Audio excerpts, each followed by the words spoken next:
또 어떻게 1월 1일이 딱 주일이 돼가지고 참 올 한 해는 너무 이게 정말 축복이 넘치는 그런 한 해가 될 것 같습니다. 우리가 우리 삶 가운데 하나님의 놀라운 그런 축복을 좀 경험했으면 참 좋겠다라는 생각이 들었습니다. 자, 제가 신년에 이제 첫 예배를 드리는데 무슨 말씀을 전할까 그러다가 하나님의 능력이다. 올 한 해 우리가 참 능력 있는 삶, 능력을 받았으면 좋겠다 이런 생각이 들어가지고 오늘 참 이 말씀을 한번 준비했습니다. 13절 말씀을 내게 능력 주시는 자 안에서 내가 모든 것을 할 수 있느니라. 참 너무나 잘 알려진 말씀이죠. 참 저도 좋아하는 말씀인데 좀 새롭게 이게 다가오더라고요. 그래서 능력이라고 하는 말이 있잖아요. 이 능력이라고 하는 말이 헬라어로 디나미스라고 하는 말입니다. 디나미스. 이 디나미스라는 말에서 무엇이 나왔느냐? 다이나마이트. 여러분 다이나마이트 아십니까? 다이나마이트. 참 요즘은 길이 참 좋아가지고 이게 예전에는 강원도 가는데 무슨 고개를 뭐 이렇게 넘어가지고 꼬불꼬불 가는데 요즘은 강원도 이렇게 가는데 그냥 직선 도로가 착 뚫려가지고 아주 금방 가잖아요. 근데 터널이 그렇게 많더라고요. 터널이 이 다이나마이트는 터널 뚫는데 그렇게 많이 사용된다고 합니다. 그러니까 다이나마이트를 갖다가 이게 제가 찾아보니까 큰 바위 같은 게 있잖아요. 그러면 거기에다가 구멍을 뚫어요. 그래서 다이나마이트를 탁탁 계산을 해가지고 딱 이렇게 한 다음에 터트리면 그 모양 그대로 쫙 이렇게 루루 무너진답니다. 야 이게 그렇죠. 아무튼 이렇게 강력한 어떤 이미지가 있어요. 강력한 이미지, 뭔가 무너뜨리는 이미지, 뭔가 이렇게 돌파하는 그런 이미지가 있습니다. 물론 부정적인 이미지가 있겠죠. 너무 산을 많이 뚫어놔가지고 그런 이미지는 일단 배제하고 뭔가 이렇게 우리의 삶에서 뭔가 그러니까 돌파하는 그런 그리고 이 뭔가 나의 그 연약한 것들 뭔가 이 막힌 담들 이런 게 와르르르 무너지는 어떤 이제 그런 이미지가 있어요. 이 다이나마이트와 같은 그런 이미지. 근데 이 성경에서 말하는 능력은 약간 좀 다릅니다. 물론 이 강력한 다이나마이트와 같은 강력한 능력인데 약간 적용점이 좀 다른 것 같아요. 성경에서 말하는 능력, 우리 사도행전 1장 8절을 보니까 오직 성령이 너희에게 임하시면 너희가 권능을 받고, 이 권능이 뭡니까? 능력을 받는다는 것입니다. 자, 능력을 받은 그 결과가 무엇입니까? 예루살렘과 온 유대와 사마리아와 땅 끝까지 이르러 무엇입니까? 내 증인이 되리라. 능력을 받은 결과 무엇이 되나요? 증인이 되는 거예요. 여러분, 능력을 받는다고 하는 것은 내가 증인이 된다라는 것입니다. 그러므로 증인이 되는 능력을 말해요. 성경에서 말하는 능력은, 여기서 말하는 능력은 또 마르투스라고 하는 단어예요.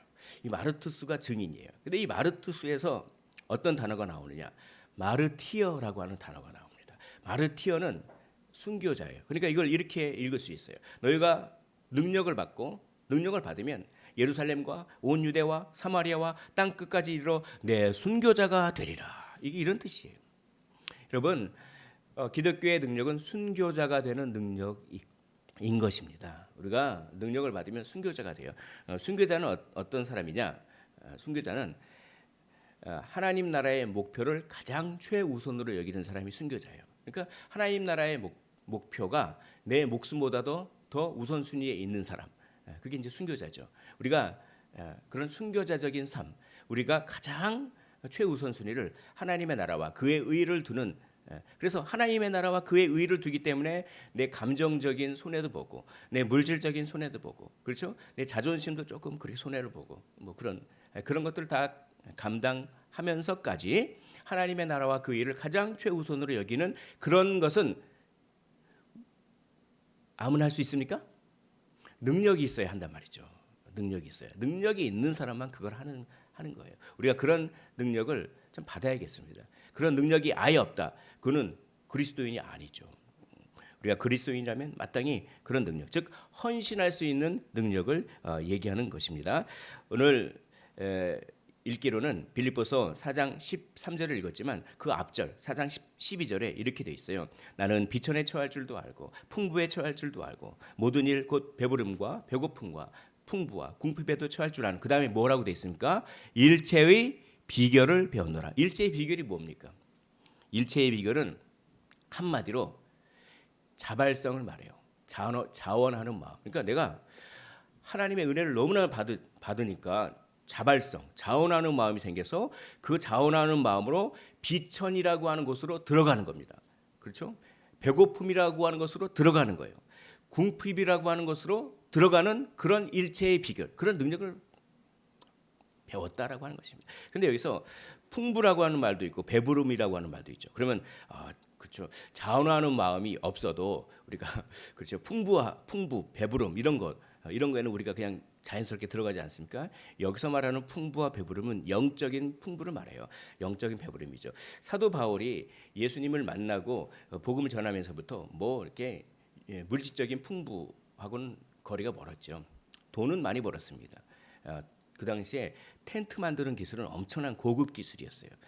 그 돈을 전부 바울이 혼자 선교하는 거 아니잖아요. 선교팀을 꾸려서 선교합니다. 그걸 다 먹이면서 먹이 살렸죠. 그러면서 하나님 나라를 위해서 자기의 물질을 다 이렇게 쓰면서 실제적으로 뭐 이렇게 그런 풍부함 같은 거는 없는 거죠. 그런데 여기서 말하는 풍부함은 영적인 풍부함, 영적인 배부름이에요. 너희가 지금 배고프냐? 그러면 너희가 배부를 것이다. 우리 주님께서 이렇게 말씀하셨죠. 누가복음 6장에. 그러니까 이겁니다. 내가 영적인 배부름과 영적인 풍부를 위해서 비천에 처할 줄도 알고 궁핍에 처할 줄도 아는 일체의 비결, 능력을 배우노라 이런 뜻이죠. 그렇게 헌신하는 그런 거예요. 고린도전서 4장 13절을 보면은 자기를 이렇게 평가합니다. 나는 만물의 찌꺼기다. 오니 어떻게 자존심도 없이 나를 이렇게 만물의 찌꺼기라고 그렇죠? 만물의 찌꺼기 그렇게 낮아지는 것입니다. 고린도후서에 보니까 이런 얘기를 해요. 내가 3번 태장으로 맞고 여기서 말하는 태장은 이렇게 매를 맞는 건데 이 태장이 얼마나 이게 위험한지 이게 맞으면 죽을 수도 있어요. 죽는 사람도 많이 있답니다. 그러니까 그냥 단지 매 맞는 게 아니에요. 죽음의 위협을 그렇죠? 한 번 돌로 맞고 돌도 그냥 조그만한 돌 이렇게 맞는 게 아니에요. 이 스토닝이라고 하는 그런 형벌은 엄청나게 큰 돌 있죠. 엄청나게 큰 돌. 그거를 그냥 이따맣게 큰 돌을 가지고 그냥 탁 던져요. 그럼 어떻게 합니까? 맞아요. 그럼 기절을 해요. 기절한 다음에 죽었는지 안 죽었는지 확인 사살을 합니다. 그래서 작은 돌로 막 던지는 그렇지. 그게 스토닝이라고 하는 그런 거예요. 근데 진짜 막 거의 죽었다가 아마 거의 죽은 게 아니라 아마 죽은 걸 다시 살려냈을 겁니다. 유명한 바울 신학자들은 그렇게 해석해요. 그래서 3번 파선하고 그렇죠. 주야를 깊은 바다에서 지냈으며 여러 번 여행하면서 강의 위험과 강도의 위험과 동족의 위험과 이방인의 위험이 이렇게 많습니까? 여기서 말하는 위험은 그냥 대충 당하는 위험이 아니라 정말 생명의 위험, 생명을 거의 죽을 것 같은 그런 위험을 말하는 거예요. 그러니까 생명 걸고 내가 할 수 있는 일체의 비결을 받은 겁니다. 저 같으면 무서워서 참 힘들 것 같아요. 예. 근데 그냥 뭔가 하나님의 능력을 받아가지고 자원하는 마음으로 이런 위험 속으로 내가 기꺼이 들어가려고 하는 일체의 비결, 그런 헌신의 능력. 참 하나님의 나라를 위해서 내가 무엇을 헌신할 것인가 한번 올 한 해 한번 생각을 해보셨으면 좋겠어요. 또 주의 몸되는 교회를 위해서 내가 헌신할 부분이 무엇인가. 하나님은 헌신하는 자를 너무 기뻐하십니다. 그리고 그의 인생을 책임져 주시는 것이죠. 정말 그렇게 헌신할 때 헌신을 다짐하기만 해도 기뻐하셔요. 이거 완벽하지 않더라도 헌신을 다짐하는 그 순간 하나님께서 역사하시는 겁니다. 그것을 참 믿으셨으면 좋겠습니다. 자, 두 번째 능력이라고 하는 것은 마태복음 28장 20절에 다 나와 있어요. 우리 화면을 보면서 마태복음 28장 20절 말씀을 한번 읽어보도록 하겠습니다. 시작.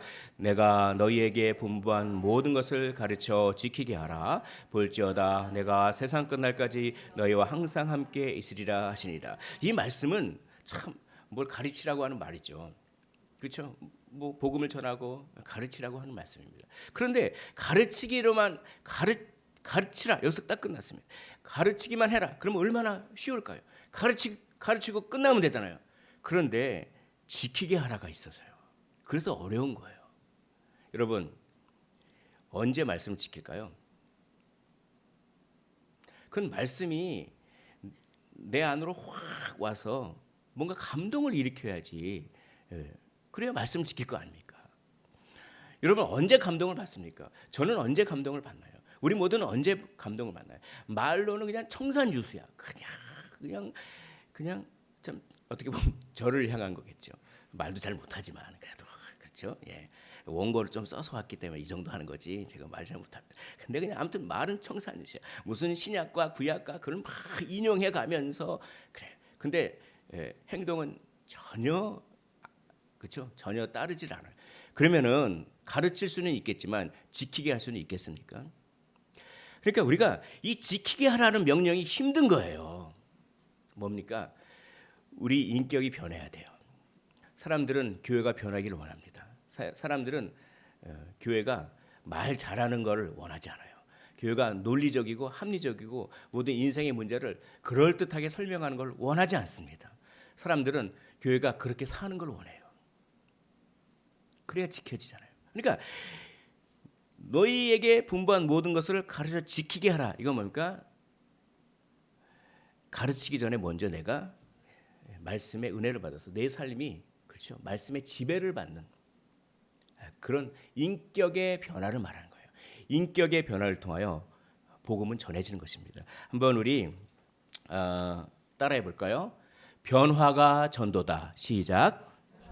전도다. 여러분 예수님을 오래 믿으셨잖아요. 변하셨습니까? 라고 오늘 본문이 질문하는 것입니다.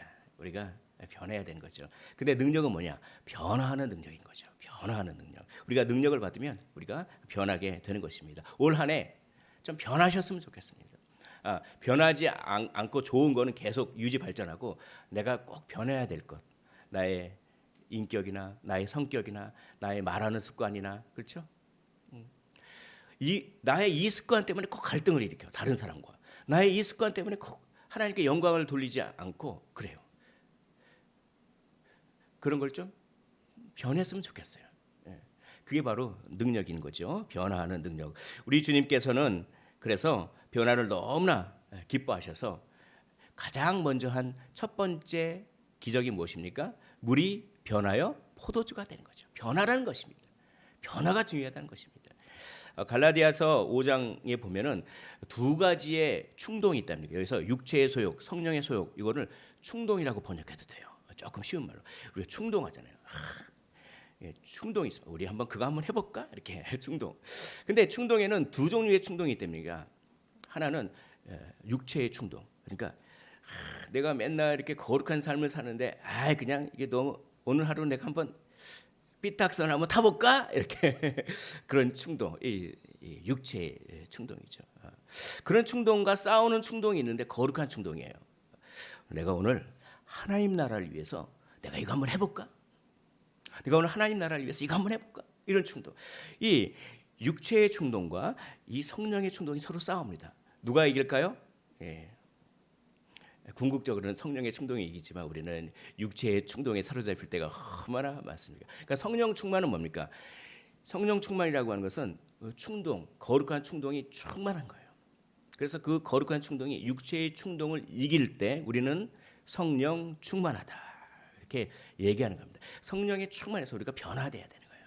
우리가 게으른 것, 우리가 또 성격이 너무 급한 것,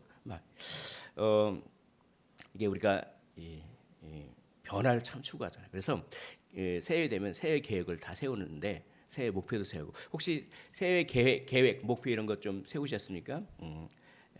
또 어떤 사람은 내가 올 한 해 이걸 하겠다. 그런데 이제 우리 작심삼일 이런 얘기도 많이 하죠. 그러니까 뭡니까? 이 작심삼일이라고 하는 말이 있는 거는 그만큼 그 안에는 사람들은 변하고 싶은 거예요. 그게 싫어요. 내가 나의 모습이 싫은 모습이 있어요. 나는 왜 이렇게 말을 할까? 나는 왜 이렇게 행동을 할까? 그걸 알아요. 그걸 변하고 싶어. 근데 잘 안 되잖아요. 이게 뭡니까? 능력이 있어야 변하는 거죠. 능력이 있어요.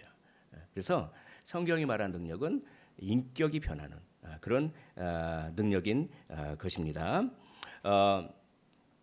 빌립보서 3장 7절에 보면 그러나 무엇이든지 내게 유익하던 것을 내가 그리스도를 위하여 다 해로 여길 뿐더러 이런 말씀이 있어요. 그러니까 그 전에 내가 자랑했던 것이 있습니다. 나는 바리새인 중에 바리새인이고 나는 가말리엘 문화에서 공부했고 그런 걸 나는 또 무슨 베냐민 집하고 그런 것들이 다 유익하고 자기를 자랑할 만한 것이었는데 변했다는 것입니다. 내가 예수 만나고 나서 그거는 다 해로 여기고 예수님만 자랑한다 이거죠. 그게 변한 바울이 그렇게 변했어요.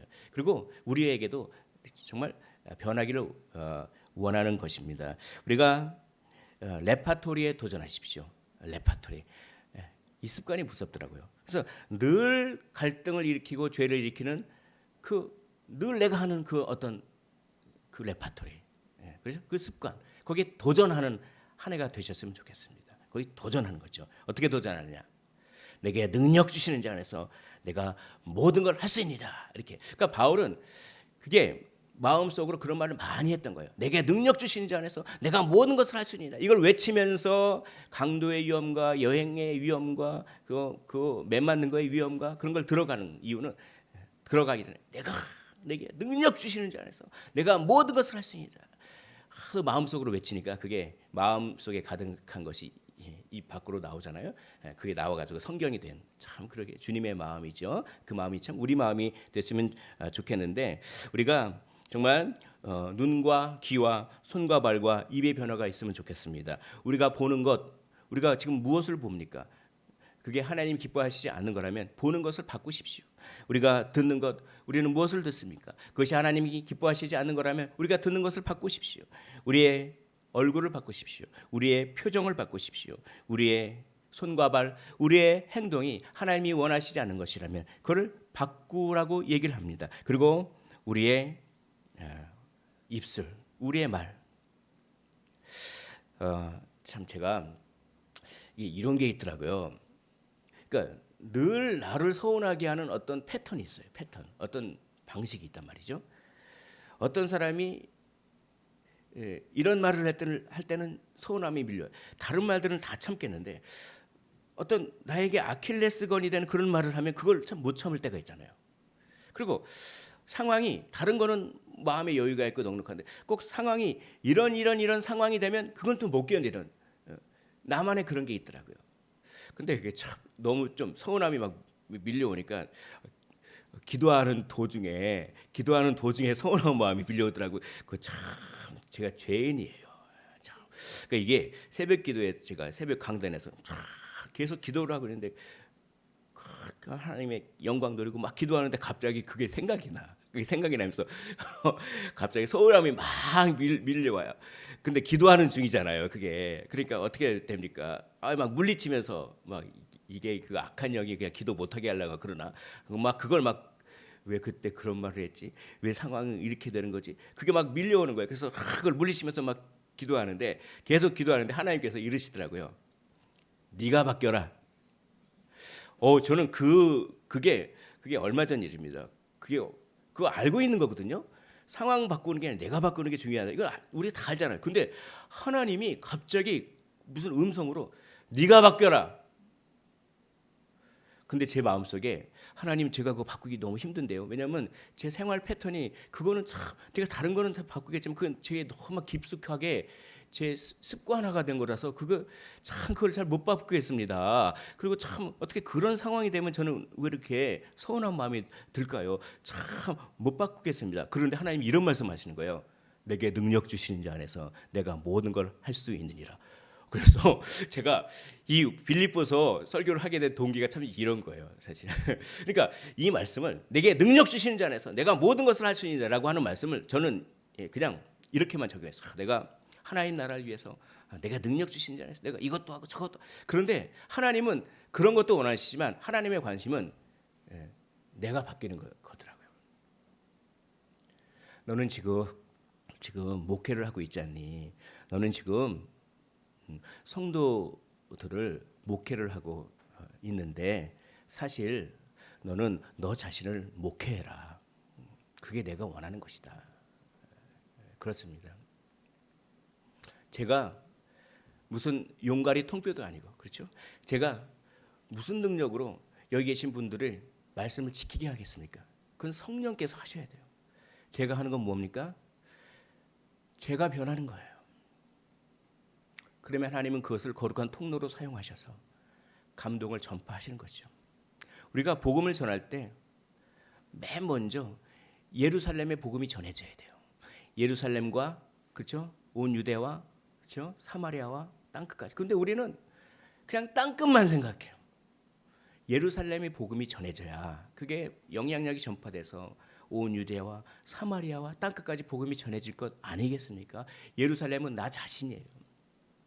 그렇죠? 내가 변할 때 하나님은 그것을 정말 통로로 사용하셔서 감화 감동, 역사, 교통 하시는 거죠. 그게 복음 전파의 좀 원리인 것입니다. 우리 한번 생각해 보시길 원합니다. 내게 능력 주시는 자 안에서 내가 정말 모든 것을 할 수 있습니다. 그 모든 것 안에는 나를 죄악으로 늘 빠뜨리게 하는 어떤 특정 패턴, 그게 포함되어 있다고 하는 그런 사실을 하나님께서는 오늘 우리에게 가르쳐 주시는 것이죠. 그리고 만족하는 능력입니다. 11절에 보니까 내가 궁핍함으로 말하는 것이 아니라 어떠한 형편에든지 나는 자족하기를 배워노니라고 말하고 있습니다. 기독교적인 능력은 어떠한 형편에도 평안할 수 있는 능력이에요. 평안할 수 있는 능력을 올 한 해 받으시기를 주의 이름으로 축원을 드립니다. 좋습니다.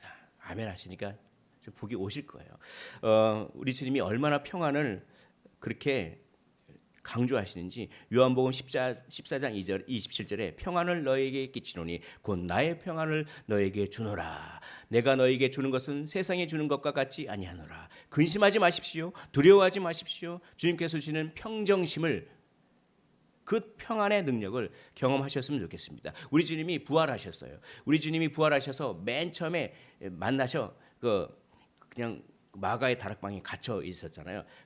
그럴 때 우리 주님께서 부활하셔가지고 가셔서 맨 먼저 하신 말씀이 있어요. 맨 먼저 무슨 말씀하셨나요? 제자들에게 성령을 받으라라고 하는 말씀보다 더 먼저 하신 말씀이 있어요. 그것도 2번이나 너에게 평강이 있을지어다. 요한복음 20장 19절 21절 한 번으로 부족해서 한 번 더 말씀하십니다. 너에게 평강이 있을지어다. 이 말씀을 하신 다음에 그 다음에 성령을 받아라 이렇게 말씀하실 정도로 평안을 중요하게 얘기하는 것이죠. 제가 너희에게 평강이 있을지어다라고 한번 읽어보겠습니다. 그때 아멘으로 한번 받으셨으면 좋겠습니다. 너희에게 평강이 있을지어다. 알겠습니다. 이 능력을 받으십시오. 헌신의 능력, 또 변화의 능력, 또 평강의 능력을 받기를 원합니다. 내게 능력 주신 자 안에서 내가 모든 것들을 할 수 있는 것입니다. 이는 내게 사는 것이 그리스도니라고 합니다. 그리스도와 연합을 통해서 우리는 이 능력을 받게 되는 것입니다. 그리스도와 연합하십시오. 그리스도를 늘 추구하시기를 원합니다. 나의 안에 거라 나도 너희 안에 거하리라. 가지가 포도나무에 붙어 있지 아니하면 스스로 열매를 맺을 수 없음같이 너희도 내 안에 있지 아니하면 그러하리라. 주님 안에 거하면 주님이 능력을 주셔서 그런 능력을 경험하게 된다라고 하는 것입니다. 그런즉 누구든지 그리스도 안에 있으면 그리스도와 연합하면 어떻게 됩니까? 새로운 피조물이 되는 것입니다. 변화가 일어나는 것입니다. 그러므로 우리가 낙심하지 아니하노니 우리의 겉사람은 낡아지나 우리의 속사람은 날로 새로워지더라. 우리가 새로워지는, 변화할 수 있는 그 비결은 우리가 집중하는 거예요. 고린도서 4장 18절에 보니 우리가 주목하는 것은 보이는 것이 아니요 보이지 않는 것, 그렇죠?